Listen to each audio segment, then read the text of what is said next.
Please write date. Yeah, I'll write the date, which is November. So this is lecture 20 or 21? 20.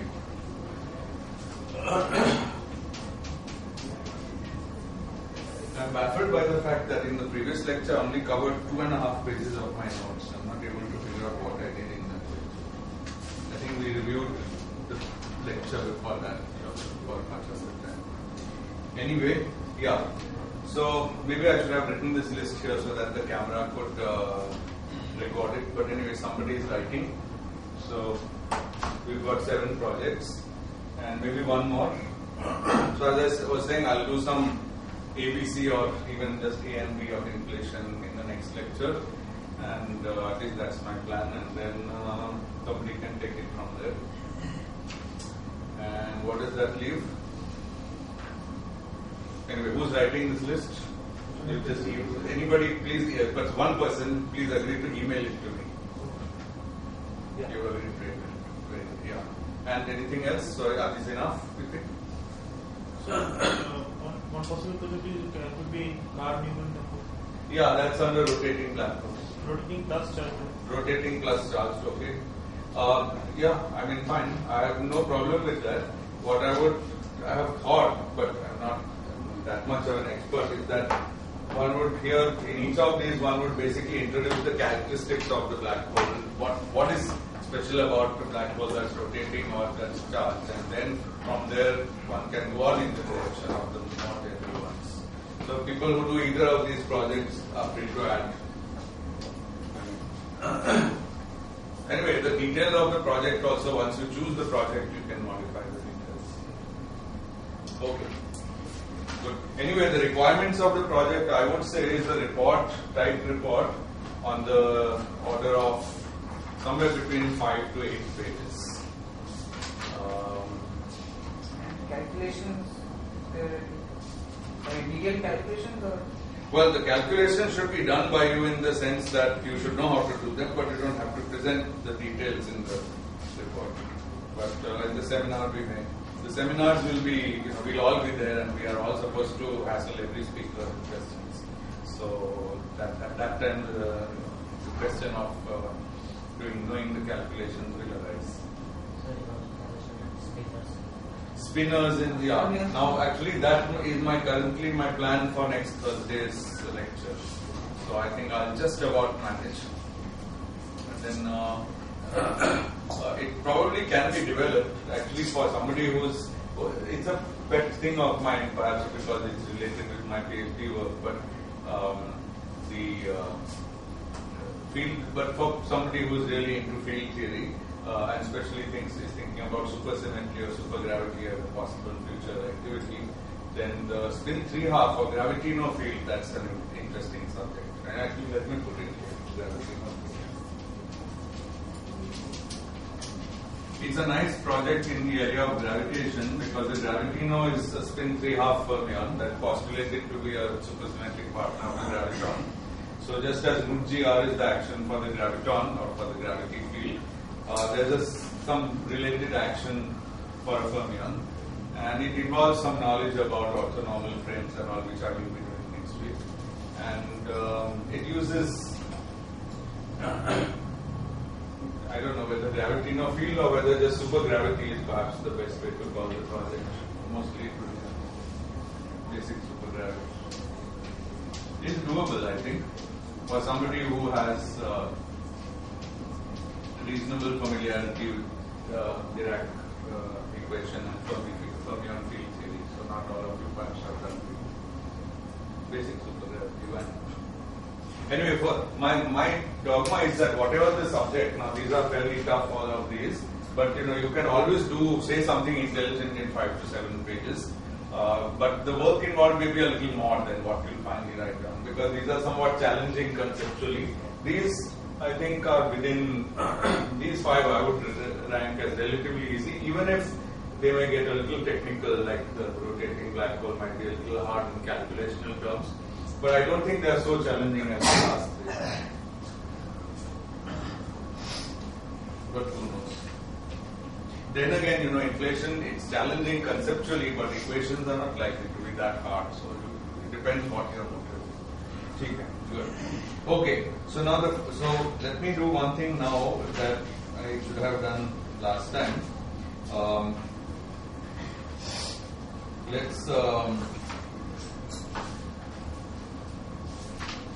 So last time we did the cosmological redshift. So let me now make a few comments about. So today's lecture is again comments on various aspects on Friedmann equations. Again, we'll try to use them to get out whatever physical consequences we can. And even before that, a preliminary comment is the following. A of t is the scale factor. Of course, this is the quantity of most interest to us when we discuss the cosmological metric. And A of t, if it's slowly varying, can be expanded like this. And here the coefficient would be A dot so A of t is A of t0 plus t minus t0 into A dot at t0. Now A dot at t0 is A at t0 times the Hubble constant h0. So I can put h0. This times this is A dot at t0. And then there are other terms which one can neglect only if A of t is sufficiently slowly varying. So t minus t0 is small. You can't expand a function if these coefficients are. If this thing is large, then you can't neglect the next term. Okay. Now, as you last time we defined A of t over A of t0 as 1 plus z, where this z of t is the redshift. So comparing these two things, we see that z, the redshift, is h0 times t minus t0, approximately, because this thing is exactly 1 plus z, but it's approximately 1 plus this term only if we neglect all the other terms. So it's this holds approximately. h0 times t minus t0. This is not functional dependence, but time multiplied by t minus t. Now, what is t minus t0? So this is redshift of some observed ray of light coming from some source, and t minus t0 is the time that the light took to get here from wherever it started. But of course, light travels on null geodesics, so dt is equal to d rho over 1 minus k rho squared A of t. Right, that's the equation for a radial null geodesic. So, if I integrate both of these, then I get that t minus t0 is basically d, which is the proper distance. Now, proper distance, I found this term a little confusing. People use it. I'll call it the instantaneous proper distance. It's simply all of this stuff. Okay, we can just, we are working in a situation where t minus t is small, so we can just call this approximately A of t0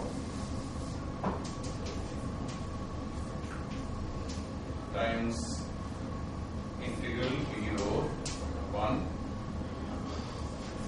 root 1 minus k squared. In other words, whatever is the distance term in the metric, integrated from that place where the light is emitted to here, we'll just call it d. Okay. It's not the coordinate distance because the coordinate is rho. So if rho varies from some value to some value, then integral d rho is the coordinate distance. That also, it's not strictly the coordinate distance either because this is in front. So this is like the coordinate distance in the 3 manifold, in the whatever maximally symmetric 3 manifold at every time slice. But here we are taking the whole thing, including the scale factor and including the curvature factor, if any, and whatever we get by integrating this thing is defined to be the instantaneous proper distance. Now, I'm not an expert, and I understand there are different ways to measure distance. Well, in general relativity, we know that there are different ways to measure distance.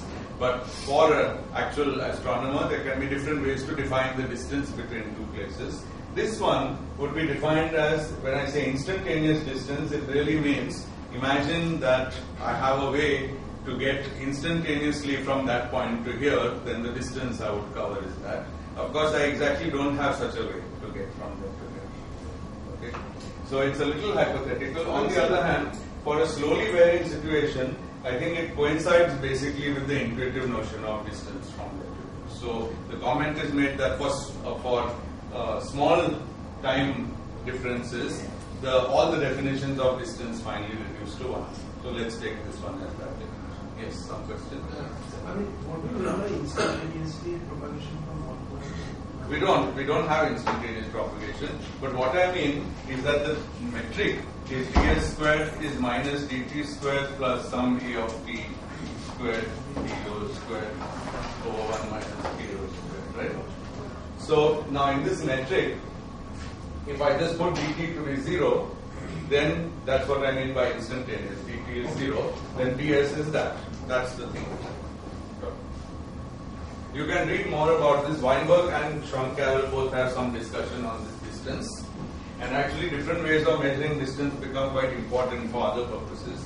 But for our purpose, the important thing is that this relation gives us that z is approximately equal to a constant times the distance. So if you forget about all the concerns about how distance is defined, it says that the redshift of a ray of light is linearly related to the distance away from the light source to here, and the coefficient is the Hubble constant. The redshift proportional to distance.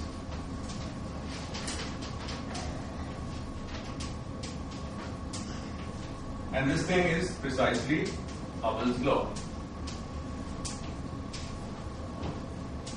If you interpret the redshift as being due to recession of galaxies, so last time we talked about that because the expansion is more or less uniform, you can think of the redshift as being the natural Doppler shift for galaxies that are receding from you. In that case, the velocity of the galaxies is proportional to the distance, and that's one way that Hubble's law is often written. But more careful people write it as saying the redshift is proportional to the distance. Because this would be correct more generally, just follows from definition of the redshift. So the distance here really is is it the astronomical distance that you? Yeah, I mean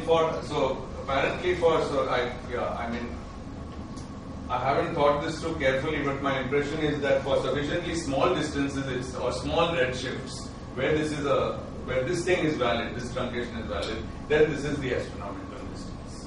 Okay, but now you can easily imagine. I mean, there are papers on this, and somebody mentioned it last time also. That suppose that there is a situation where, let's say, we have a source and we measure the redshift z, and we find that it is 7 or 8, as large as that.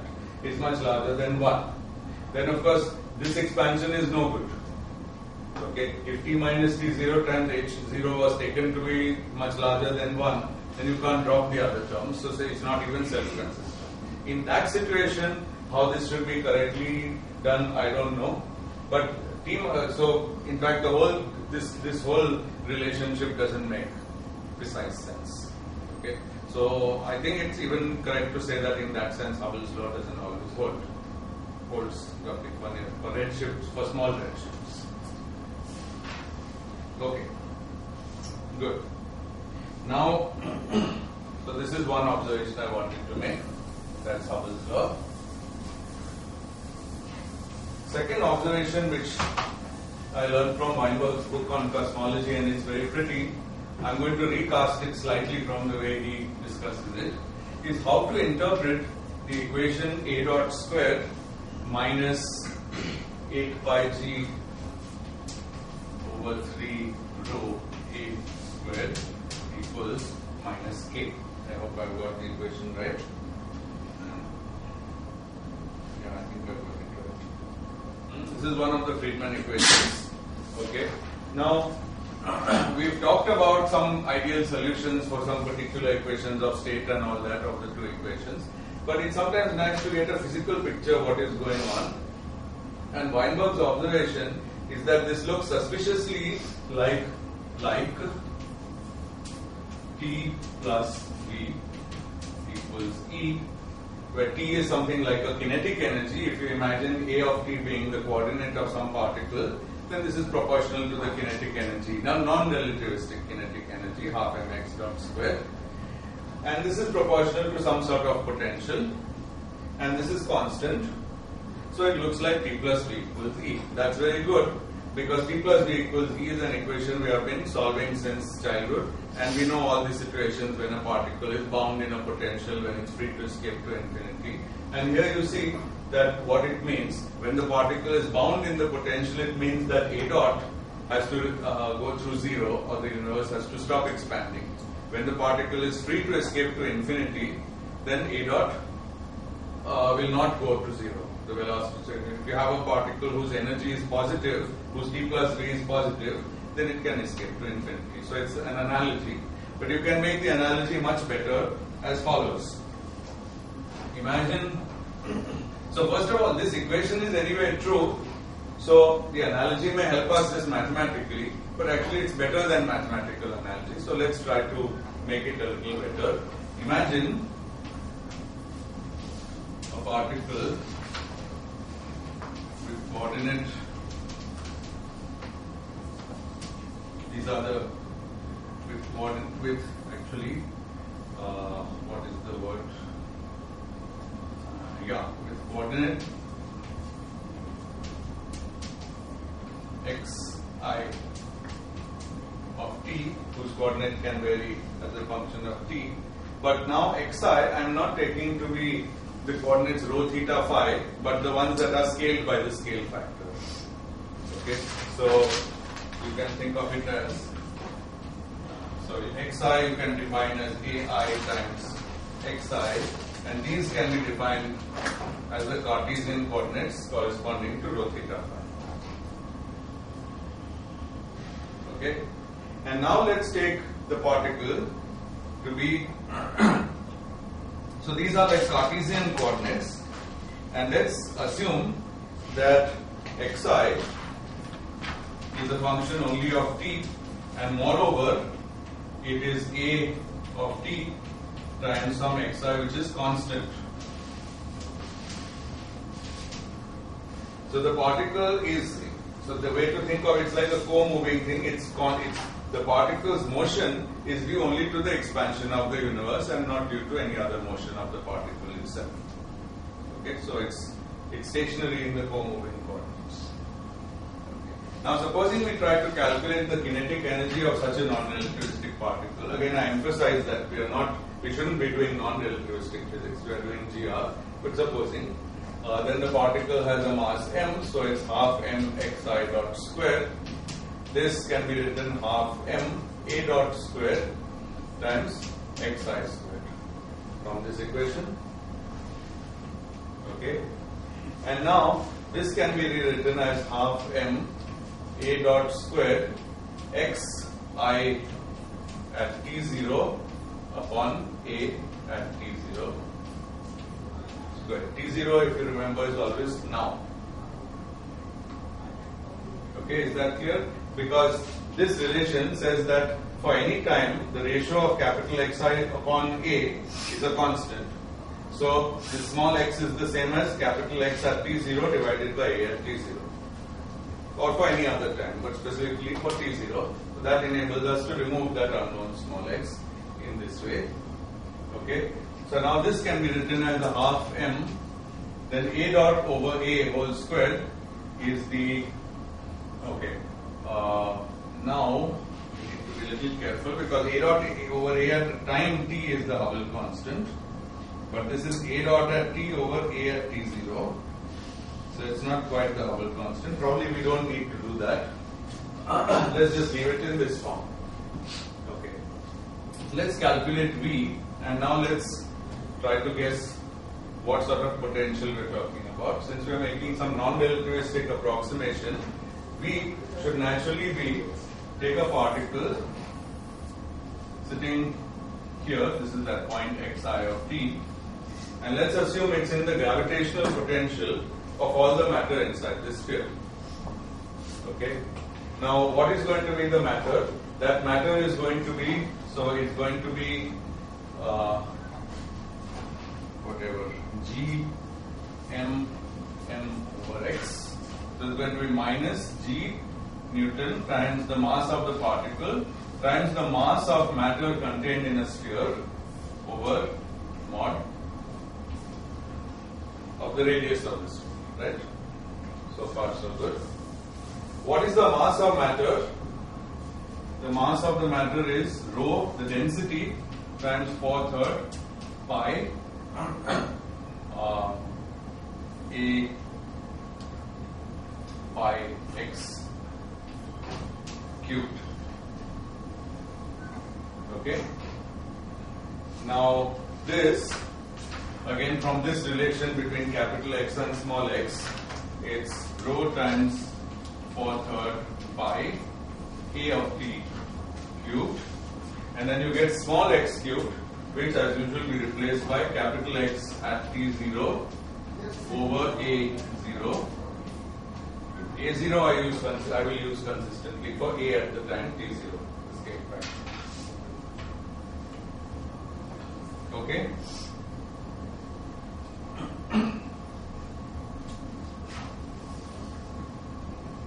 Well, actually, maybe this was not the best way to do it. Sorry. The mass is rho times 4/3 pi x cubed, but what we need in this formula is mass over x. So therefore, V is minus Gm times this stuff, rho 4/3 pi x squared. One factor of x just cancels between the denominator and this. So now we can write this as minus Gm rho 4/3 pi, and now we can write this as a of t square over a naught square x I and t naught square. And now you can see what's going to happen. So this is, I'll move this equation up. A naught square equals minus a pi over 3 g rho t. Okay. So now let's write t plus v. So t is that and v is this. And we see that the common factors are m half, I suppose, yeah, half m, so t plus v is equal to a half m, that's common from here, and from here I'll take out m, and since I've taken out half, this will become 8. Then I take out also these constants, xi of t0 over a of t0, and you see that it's present in both places. So xi of t0 square over a0 square. In brackets, what's left is a dot square minus 8 pi g rho by 3. So we've done exactly what we wanted. We claim that this left side looked like t plus v, and we've shown that it is so if t is the non-relativistic kinetic energy of a particle located at a position which is constant in the 3 space, okay, and whose time dependence is therefore due only to the scale factor. That's exactly the natural kinetic energy for a particle sitting on the edge of a sphere of that radius, mod x, and the sphere is growing because of the scale factor. Okay, so this is 3 section of the universe, and since we are in co-moving coordinates, it's quite natural because the dt part will just drop and we get a three-dimensional spatial section at constant time slice. The particle is sitting here, so its kinetic energy is due to the expansion of the universe, and its potential energy is the gravitational potential of everything that's inside the sphere, and we just calculate it. And it's time dependent because the sphere is growing. So the time dependence of this potential energy is in a of t. Okay. Now we sum up t plus v, and we find that up to a constant factor, we get exactly the left side of the Friedmann equation, And therefore, now we can tell what is the energy. Whatever is the constant value of T plus V, thanks to the Friedmann equation, this is minus K. Therefore, the whole thing is minus a half m K xi square. Okay. Now this is very nice because without doing work, we've learned that if K is greater than 0, that's positive curvature. K is the curvature of the 3 space. So if it's positive, then the energy is less than 0. When the energy is less than 0, the particle doesn't have a chance to escape to infinity. Okay. Now here we should make one little notice one little thing, which is that implicitly for this to make physical sense, rho should be a positive density. But because we have a cosmological constant allowed, we have also a possibility of negative density. So this thing is not completely watertight. But certainly for pure matter or pure radiation, the density will be positive and this picture will hold. Which says that if I have pure matter and positive, pure matter or radiation or any combination of the two, and positive curvature, then the energy effectively is negative, and that means that the effective particle with coordinate x cannot escape to infinity, so expansion stops and universe collapses back. This is something we physically want to know. So this kind of reasoning has given us a nice picture. If K is less than 0, that implies that the energy is greater than 0. So it's like a particle whose conserved energy is greater, is positive, and therefore it can actually escape to infinity, losing kinetic energy, but the kinetic energy never falls to 0. Okay? Yeah. So in the previous case when K is greater than 0, yeah, does it bounce back like oscillator? Yeah, it bounces back. What happens exactly? The picture is very simple and very well known. Here's a potential V as a function of x. Let's say it's like this. Okay, or let's say it's like this. In fact, later we'll see that it's quite a bit like that. Let's say it's like this or something. It has many whatever it is. Now the question is, am I here in energy or am I here in energy? Okay. Supposing I am here in energy and x dot is positive, that means my velocity is forward. So I have a kinetic energy that's propelling me in this direction. As I reach here, okay, the kinetic energy goes to 0. That's exactly what this line means. Okay, because now the total energy and the potential energy are coinciding, so kinetic energy goes to 0. That means x dot goes to 0. That means in this analogy that A dot goes to 0, that means the universe stops expanding and it bounces back. On the other hand, if it's here, and if it's initially moving that way, then it simply keeps moving that way. At some point like here, its velocity will decrease because the gap between this line and the potential energy is what is available for kinetic energy. Later it may increase, but whatever it is, it will never change sign. To change sign, these two, the straight line and the potential have to meet, and that will be only true if the energy is negative with respect to some 0. Okay, so this is just a picture. So this says that if K is greater than 0, the energy is negative. If K is less than 0, the energy is positive and expansion continues. And there's a critical case when K is exactly 0.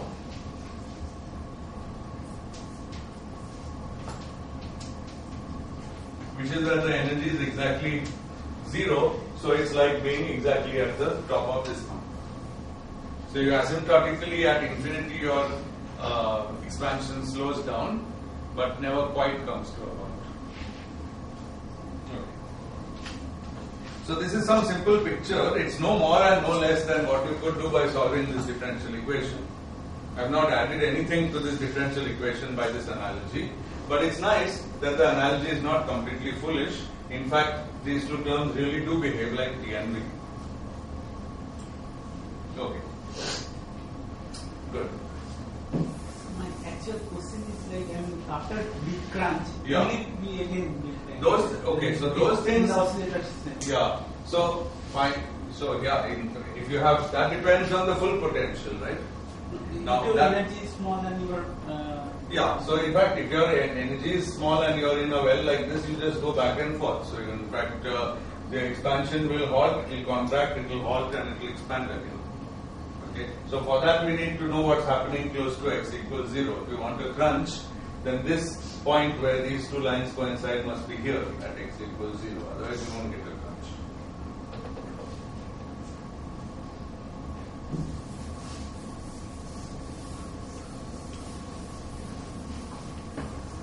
Okay.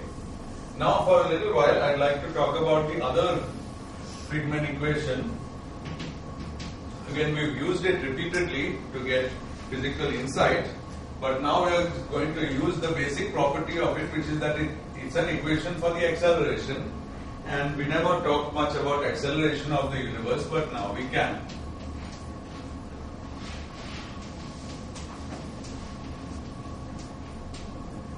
And it's a very interesting topic because it's experimentally measurable and has been measured. So here this equation gives us a very, very simple fact. Okay, let's first assume matter or radiation.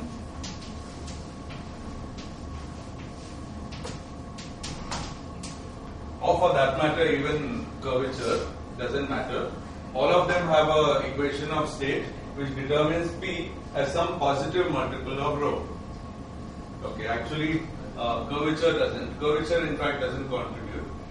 Actually this is the rho and P, again I'm making my own mistake. This is the rho and P of actual physical matter. Curvature is not in this equation at all. So the choices here are matter, radiation or cosmological constant. Okay. So for matter or radiation you have P equals W times rho. So you have A double dot is minus. So this is 1 plus, so it's minus 4 pi G upon 3 into 1 plus 3 W rho A. And rho is of course positive because rho is the actual density of matter or radiation. It's positive. So the entire right side is positive. So therefore acceleration is negative. So in other words, matter and radiation cause the expanding, it doesn't really matter, cause the universe to decelerate.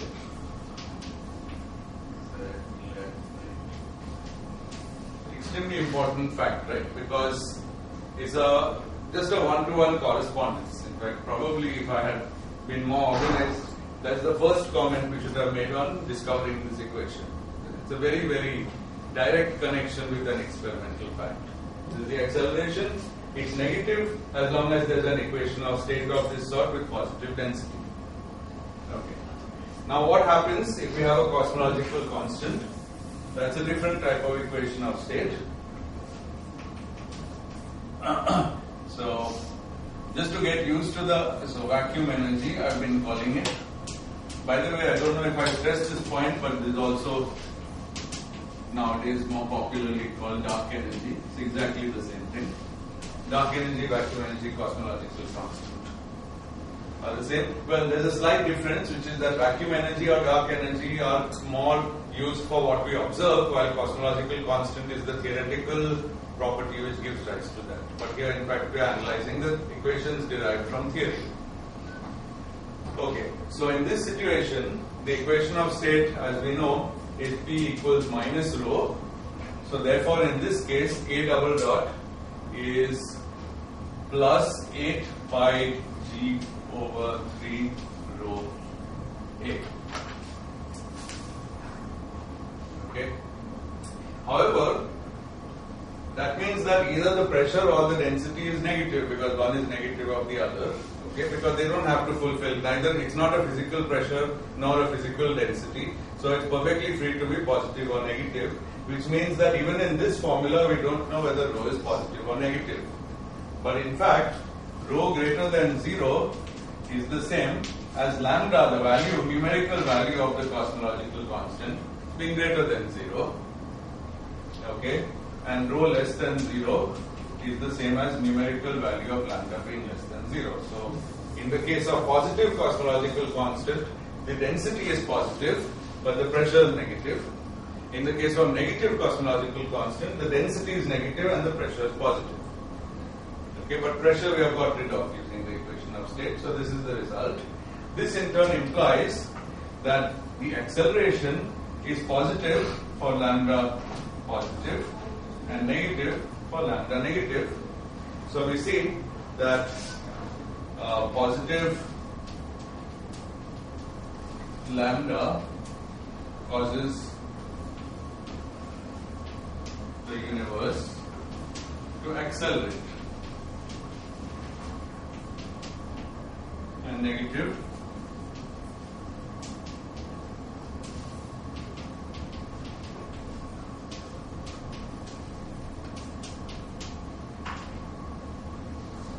so we see that if the universe is found to be decelerating, there is not too much you can say because the universe is full of matter and radiation. Early universe was more full of radiation, present universe is more full of matter, but whatever it is decelerating, that's natural. If there is a negative cosmological constant, it will decelerate all the more.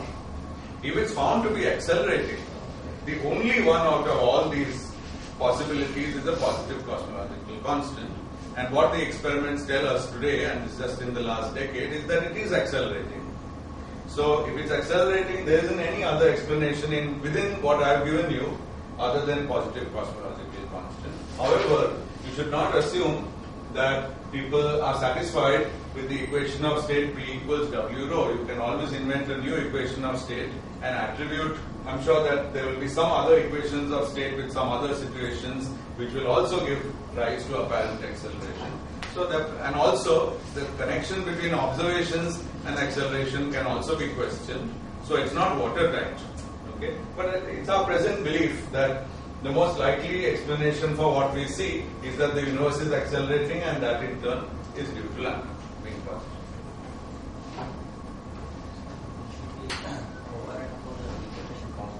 Yes, of course, if it's accelerating, it means that lambda is winning over the deceleration caused by these guys. So, of course, the amount of acceleration will determine lambda only when you take into account the other things. So, as usual, you have to take into account everything. Actually, for those who find cosmology interesting, Weinberg's book is really wonderful because everything is there. All the stuff I'm doing is there. All the stuff I'm not doing is also there. All the experimental information is there. Okay?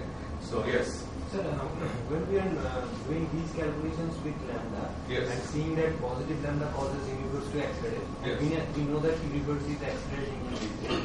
So the comments we made with the values of k, yeah, that is for the spatial curvature, yeah, and we can from there we can conjecture from three situations that whether the universe is always expanding or it will come back.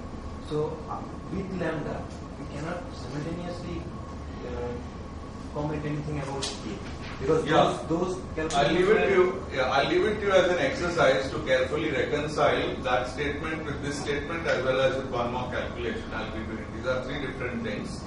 You should convince yourself whether any of them overrides any of the other. As far as I can see, all are true, but the assumptions might be different.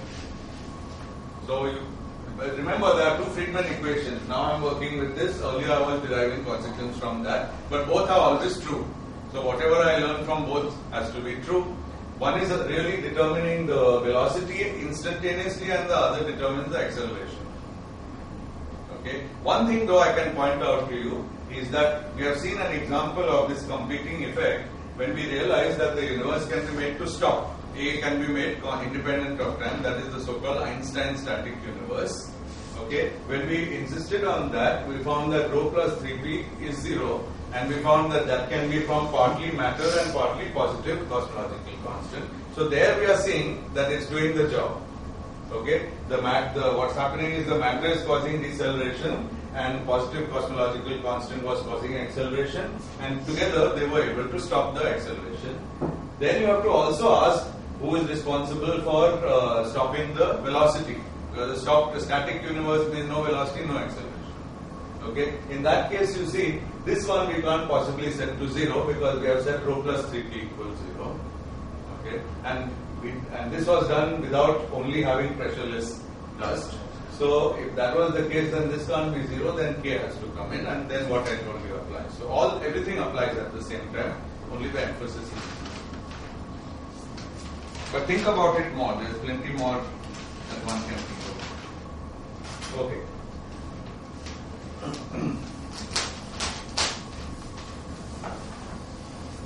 Now, because of our focus on acceleration, it's natural to define a parameter. If you think about it, we have been working with H0, which is A dot over A at t equals T naught. So it tells me the velocity today, and it's normalized by dividing by A naught because that makes it a very convenient parameter. So there's another parameter called Q naught, which instead we define in terms of A double dot, and we normalize it in some convenient way. So what we do is, first of all, we divide it by A of t. This makes it, cancels the A, if you like, the scale of A cancels out in this way, but it's still got two time derivatives. So we could naturally divide it by Hubble parameter squared, which also has two time derivatives. Now it's a completely dimensionless number, and we evaluate it at t equals t, and we put a minus sign in the definition. So this has the name deceleration parameter.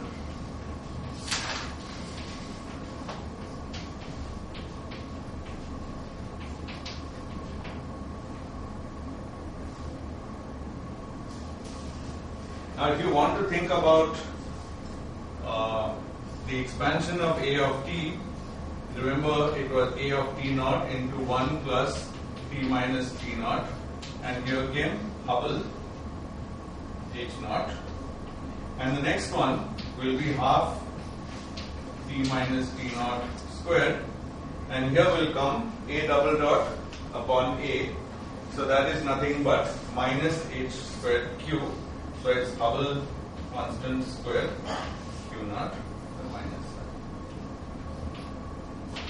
So here you can see how Q appears in the expansion. In a way, it's like saying let H0 into T minus T0, which is dimensionless, let that be a parameter, then this is the square of that divided by 2, and whatever multiplies it, we call it minus of Q naught. Now, what I understand is that in the era of low redshift, which would be the era of older observations, when we couldn't observe very distant galaxies so well, H0 and Q naught were the two crucial parameters of astronomy, the whole of cosmology. The whole goal was to determine these two parameters. So, in fact, there's some statement that astronomy is the science of two parameters, H0 and Q naught. Maybe only cosmology is the science of two parameters, H0 and Q naught. But now that's not the case anymore. And I imagine that's because this expansion has such limited validity. As we've already seen, Hubble's law doesn't make sense, and therefore this also won't make sense if the redshift is something like 6 or 7. So you should keep that in mind. Okay. Still, Q naught is a nice parameter, and we can do a little calculation with it. So we can use this second Friedmann equation to determine Q naught. So Q naught is all that. So let me multiply that stuff on both sides. So A of t will nicely cancel this, and I'll get minus 4 pi g over 3 h naught squared rho plus p. But not minus perhaps, because there's a minus built into Q naught. That's actually plus of that stuff. Okay. Now we can use the fact, and this is of course all today, this is all at t equals t0, because Q naught is a quantity that's defined today at t0. So everything on the right is at t0, but now, so this thing therefore we'll write now as rho naught plus 3p naught. The 0 subscript is always for today, and what divides it is 3h naught squared over 4 pi g. Where have you seen that before? It's twice the critical density, so it's twice rho critical today. That also is Rho critical is also time dependent because it actually was defined with h of t, not h0. But, so this is it. Okay. Now, supposing we look at the first Friedman equation today, one way of writing it would be to divide by A dot squared, and then you would have rho over rho critical minus k upon A dot squared. This is a statement that all the omegas add up to 1. That's this equation. Okay. So, evaluating this today gives me rho naught over rho critical 0 minus k upon, so this I can write as, this is A dot squared at t0, so that's the same as Hubble parameter squared times A naught squared. Probably we will written this before.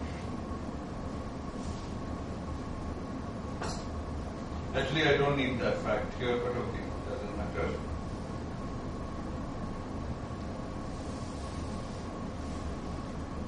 Okay. Now let's use this to say something about Q naught. Okay. You see that Q naught is something like rho naught over rho critical naught, which is this, except that it has a pressure term. But the pressure term will go away if I make an assumption about some equation of state like matter or radiation. Then the whole thing will be proportional to rho naught, so it will be proportional to this side. So, very simple to see. For matter, we simply drop the pressure piece. So, for matter, we have, so if I multiply this whole equation by half, then this is Q naught. So, Q naught minus K over H naught squared, A naught squared was half. This is nice because Q naught is a dimensionless parameter, and now we see that half is its critical value for matter. Why? Because if Q naught is greater than half, then K has to be positive, and of course if it's less, then K has to be negative, and if Q naught is exactly half, then K is 0. Things that we have already seen but put in another light, now interpreted in terms of acceleration parameter or deceleration parameter. Notice that Q naught is going, for matter of any kind or radiation, is going to be positive, which means there is deceleration. That's why it's called the deceleration parameter, because matter and radiation both cause deceleration. So Q naught, the natural sign of Q naught is positive. But among positive signs, it could be between 0.5 or it could be greater than half. We don't know what it is. And if it's greater than half, then the curvature is positive. If it's less than half, the curvature is negative. And if it is half, then the curvature is 0. Now the same equation easily holds if you switch to radiation, but with a crucial factor of 2. For radiation, what happens is that the equation of state puts 3 P naught. So basically P naught is 1/3 of rho naught. So this whole thing is twice rho naught. So the 2 cancels, and for radiation you therefore find that Q naught minus K upon the same factor is equal to 1. So now the critical value of Q naught is 1. So Q naught greater than 1 or less than 1 gives me the curvature greater than 0. So these are various ways of linking the acceleration equation, possibly using the other one, with things that one might observe, because Q naught is something we could observe. For matter, the factor should be Sorry? For matter, the factor should be k by the second term. I can't hear you. For matter, the factors in the second term should be k by 2. K by 2 possible. Doesn't matter. Back. Good. Yeah? Okay. Good. Now the last thing which we want to do today, and that's really very interesting, is again to recycle these equations the equation, these equations to find the age of the universe. Okay, the age of the universe is again an experimentally measurable quantity. How? At least you can bound it, because if you can estimate the age of anything in the universe, then the age of the universe should be more than that. So that helps people to approach estimates of age of the universe. It would be the age of the oldest thing in the universe, more or less. Okay. So let's try to work that out again using these, and we'll find that I think I referred to it last time, but we'll find that some of the possibilities, like pure matter dominated universe, are inconsistent with observations. Okay. So now we are going to really, for the first time, derive an equation which assumes everything is in it. There is matter, there is radiation, there is cosmological constant, and there is curvature, all four. And so omega matter plus omega radiation plus omega vacuum plus omega curvature, this is equal to 1. These are all time dependent quantities. If I put a 0 subscript, then they are evaluated at today. That's also adds up to 1. Okay. Now, for so omega, of course, omega I for I equals the first three, M, R, and V, matter, radiation, and cosmological constant or vacuum energy, is given by rho I over rho I critical. Sorry, over rho critical, not I. Rho critical doesn't have an index. So it's this. So this is 3 Hubble squared upon 8 pi g rho I of t. Okay. Now let's rewrite this in a way which will enable us to add all the contributions and basically implement this equation. So we rewrite it as follows.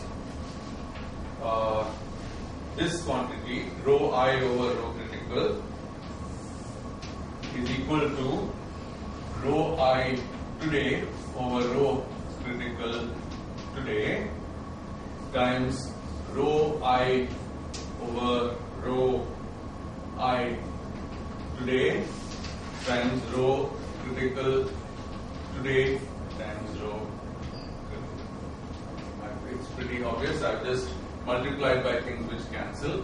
So these two rho I zeros cancel and these two rho zeros cancel. So I get rho I over rho critical, which is the correct thing. So far so good. Okay. Now the first factor we call omega I comma 0. It's the density today over the critical density today.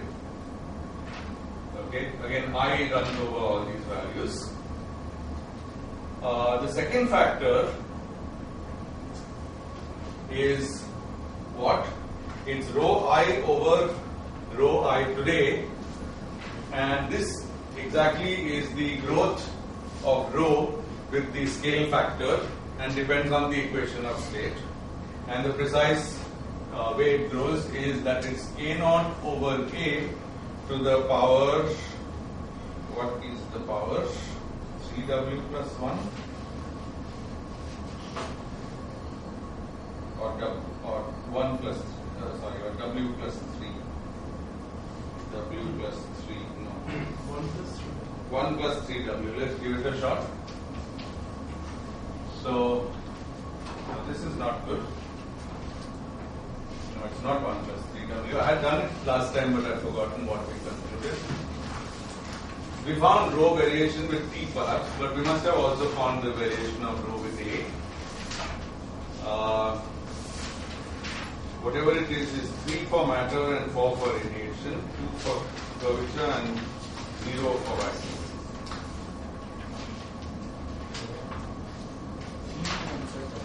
Huh? 3 into 1 plus w, I like that. That's much better. Yeah. Okay, so wi, we are doing it for the 3 different types. That and the last factor, of course, is simple.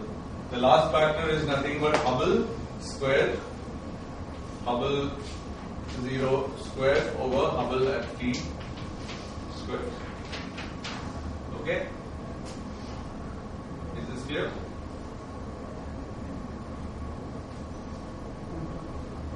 And now actually, now that we have got it in this form, you can extend I to run over also curvature.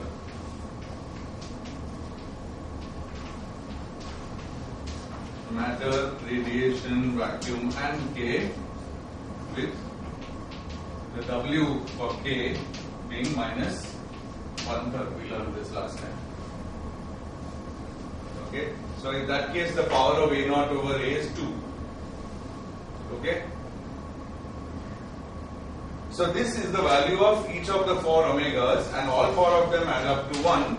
So we get the grand equation omega m0 A0 over A cubed. This is the matter one. Omega radiation today A0 over A to the 4 plus omega vacuum today, and no power because for vacuum remember W is minus 1, plus omega of curvature today times A0 over A to the 2 is 1.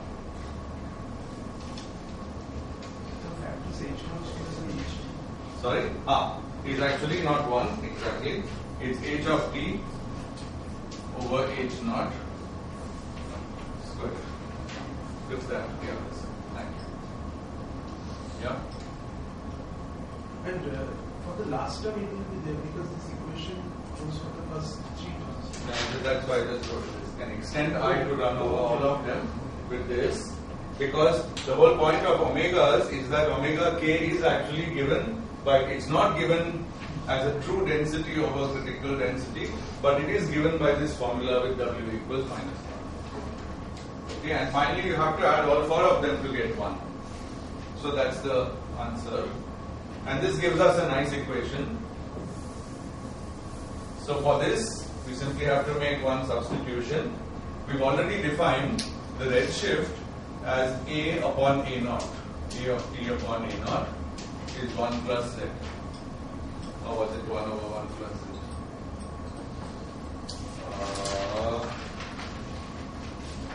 I think it's 1 over 1 plus z, no?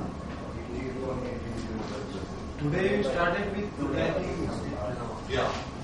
So it's 1 over 1 plus z. This is good? Oh, no. T is the time of emission, 0 is the time of today. So if this T is before us, then this is less than 1, therefore this is less than 1, therefore z is greater than 1, which is what we observe. Moreover, we see that in particular, supposing we were at the start, at the origin or beginning of the universe, t equals 0, at t equals 0, A of t is 0 as per the standard formulae for matter, radiation and so on. Therefore z is infinity. This is the statement that if a ray of light came to us now from the, there is no bound on the redshift. A ray of light coming from the beginning of the universe will have infinite redshift. Okay, so this gives us a boundary condition, and we can integrate that equation as follows. So that equation now says that okay, so from this we get that A dot upon A is minus Z dot upon 1 plus Z. So today, at first you mentioned that A by A0 is 1 plus Z. But that is contrary to I wrote A0 over A is 1 plus Z. I wrote A of T2 upon A of T1. Yes, sir. In the last class, you wrote this one. Yeah. But today you wrote CT by A of T0 as 1 plus Z. When? just understand. First. When I was doing the Hubble's law. Yeah. Then I wrote it wrong at that time. Not impossible. Where did I wrote? You said last time. A of t equals A of t naught into 1 plus z. Sorry. Yeah, that doesn't look very good.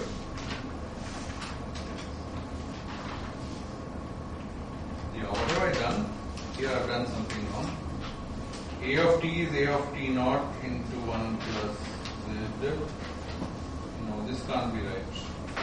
Yeah, I think we have to reverse it. A of t naught equals A of t. I mean, this equation is to first order, so Minus. just with the minus will be okay.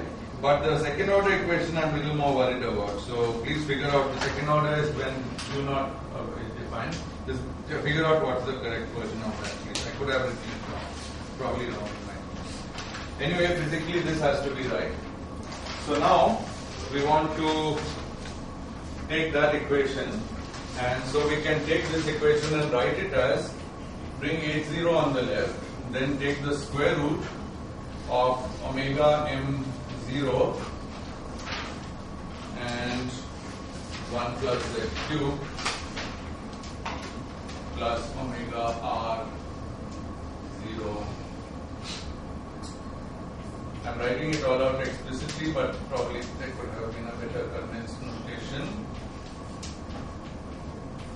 Everything has its characteristic power of 1 plus z, the square root of the whole thing. So I've taken H0 here and square rooted this whole thing. So the answer is h of t on the right side, but h of t is minus z dot over 1 plus z.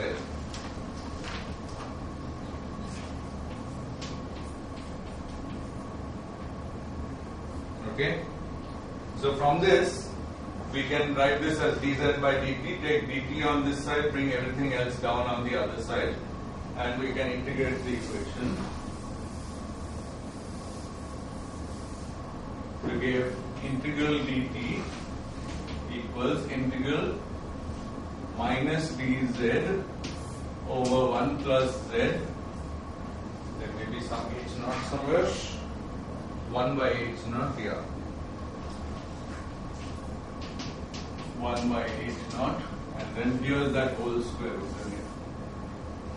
I'm going to rewrite everything under this square root.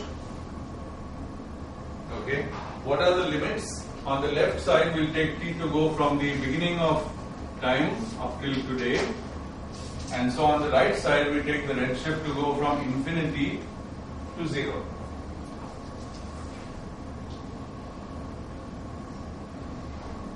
And this right side, by simple change of variables, 1 over 1 plus z we can call x or something, or 1 plus z we call x, no, 1 over 1 plus z we call x, hardly changes anything much. Then it's this integral dx over x root.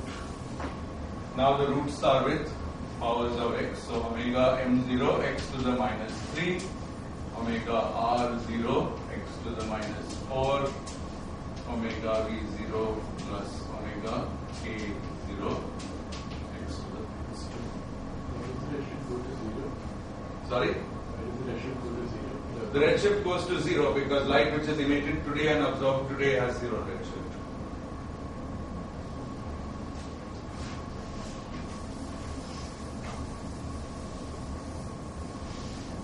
The redshift is defined with respect to today by this equation. Okay, so now you see you have a completely explicit equation. What does it do?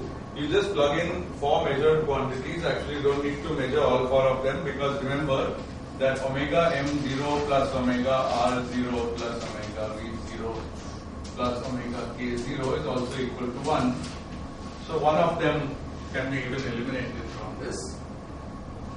Okay, so 3 need to be measured by whatever means, or they need to be postulated depending on your theory. Whatever you postulate, carry out the integral from 0, now it's 0 to infinity, or 1 to infinity, sorry. 1 to 1 plus 0 to 1, I mean, yeah. Okay, yes? So you have substituted 1 plus z equal to x. No, 1 over 1 plus z equals x.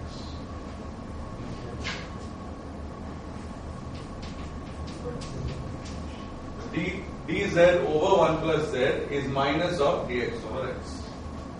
Logarithmic relation. So it's the same whether you do 1 plus z or 1 over 1 plus z, except for the sign, so it removes the minus sign. Whatever you do, it will come to the same sort of thing. Right? For example, you can multiply this through with the power of x if you want. Anyway, this is what we have, and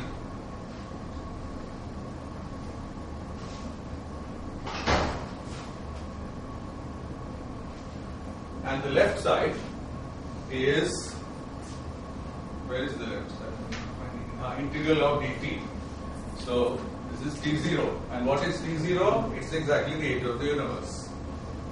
So now let's try to see some simple consequences. You can just do all the pure cases one by one. So matter, now let's say pure matter, then of course this equation tells me that if I am putting all these to 0, then omega m0 is 1. Okay, so in this equation it's 1. So I get x to the minus 3/2 outside. So it's dx over, so it's dx root x. Okay, integral of dx root x from 0 to 1 is 2 by 3. So I get 2 by 3. Is that good? I can't always evaluate my integrals wrong, so this time I have done it right. Very good. Now, if you plug in the known value of Hubble constant, or the estimated value, then this comes out to be approximately 1 times 10 to the 9 years. Okay?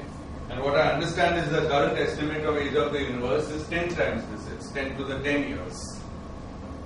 Okay? So it's not a big difference. In fact, here in this fact, you see a stark difference between cosmology of today and cosmology of 10 or 15 years or 20 years ago. 20 years ago, this was okay. This value was a good estimate of the age of the universe. Therefore, a purely matter-dominated universe with no cosmological constant was fine. Okay? But today, this is not compatible just by a factor of 10. That's pretty good. I mean, that's, this is not a very high precision science because of the hugeness of numbers and the number of estimates which go into it. But the fact that we know it's 10 to the 10 from various reasons and that contradicts this rules out the fact that we have purely matter. So we need to lengthen the age of the universe, and I leave it to you to convince yourselves that a cosmological constant in this thing will lengthen the age of the universe compared to what I have written here. You can convince it. It's a simple integral. You can do it for all the cases. Okay. One thing is that the pure cosmological constant, so let's put all these to 0 and have pure cosmological constant. Then of course it's just dx over x. So that gives you an infinite age. Log of 1 upon 0. So that's infinity. So that shows that the cosmological constant lengthens the age of the universe. All by itself, it would make the age infinity. So that means that combining that with matter and radiation, you're going to get some number between this and infinity, which is good. So it's on the correct side. You can make it longer. Okay, if the age of the universe was shorter than this, it might have been a problem. If the experiment indicated that it's shorter than 10 to the 9 years, then I suppose there would have been a problem. Okay. So I'm not going to do all the other cases, but basically we have a master formula. And one thing, maybe this is also nice if somebody wants as one more possible project. There's an extension of this formula to measure what are called, to calculate what are called luminosity distances. Okay, it's a similar formula with some other power of x inside, but similar integral. And the beautiful thing is that in that case, you get a function of z. Okay, so you don't put z to 0 to infinity, you put it 0 to some fixed value of z. And you can actually plot data which you observe from supernovae versus their redshift and determine the luminosity distances as functions of z and compare with this. Okay? And those data are the kind of things which really can tell you what fraction of each of these is present in omega today. Okay? And the rough answer, if I have got it right, is that this is 0.3, this is 0.7, and both of these are very close to 0. So today, these are today. So I don't know the answer with better precision than this, but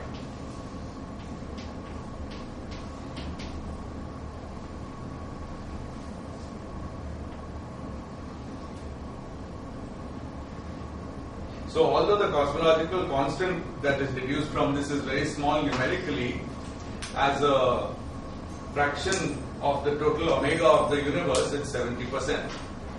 Which also says that until 10 years ago, we had no idea about 70% of the makeup of the universe because it's dark energy. More interestingly, or equally interestingly, point 3, that is matter, now you have to ascribe it to all the matter that you know. And unfortunately, most of the matter that we know, all the matter we know fails to make up this number. This number translates into a particular density divided by rho critical. So is that really the density of the universe? This is observed by comparing some formula like this with some luminosity distance from supernovae. But does it really work out to be the density of matter in what we know of the universe? If that fails, then there must be some extra matter in the universe satisfying the equation of state of this, and that extra matter is called dark matter. Okay? So these considerations tell us both about the existence of dark energy, that is this factor, and most of this factor is in fact dark matter. A very small fraction of this is known matter. Okay, there are many more considerations. So that's what the whole book is about. The Weinberg's book is about that, so you're welcome to look at it. Okay, so I close with one small observation about acceleration that's very amusing. Since h is equal to a dot over a, what is the time variation of h, the Hubble parameter? It's a double dot over a minus a dot over a square. Okay? Now notice that a double dot is greater than 0. But notice this follows from the experiment, accelerating universe. So we know that a double dot is greater than 0. But that doesn't mean that the Hubble constant is increasing because there is this extra term. So it's perfectly possible to have h dot less than 0. So this is an amusing fact built into our definition that Hubble constant can be decreasing but universe can be accelerating. Whether it is or not, I'm not able to tell you right now. But this just warns you to keep in mind that there are two ways to think of acceleration. One is a double dot, and the other is rate of change of Hubble constant. Two natural ways to think of it, which are related.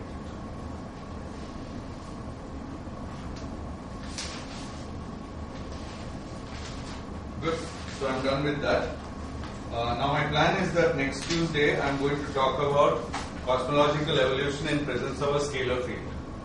Okay, so what we'll do is instead of having P and rho on the right side of Einstein's equation and satisfying an equation of state which we have to assume, we'll assume that some scalar field is responsible for the energy momentum tensor. In that case, the equation of state does not need to be assumed. There's no assumption about that. But the scalar field may have its own potential which may have to be assumed. But of course, then that's part of whatever theory describes that field. And we'll try to see how that modifies some of these things to some extent. And maybe I'll give some indication how inflation is studied in that context. But it will be whatever I can do on next Tuesday. And then on Thursday, the plan is to do orthonormal frames, totally different subject. And that will be the last lecture of the course. You told that you will do some interference. Do some fermions. That is basically related to the orthonormal frames. So all that parts and one. What I won't do is gravitational radiation, which is unfortunate. Gravitational PR radiation. So that I think somebody better do that as a project. It might even be the easiest of. Yeah, some question? So when you have to inform me about. Try to do, what?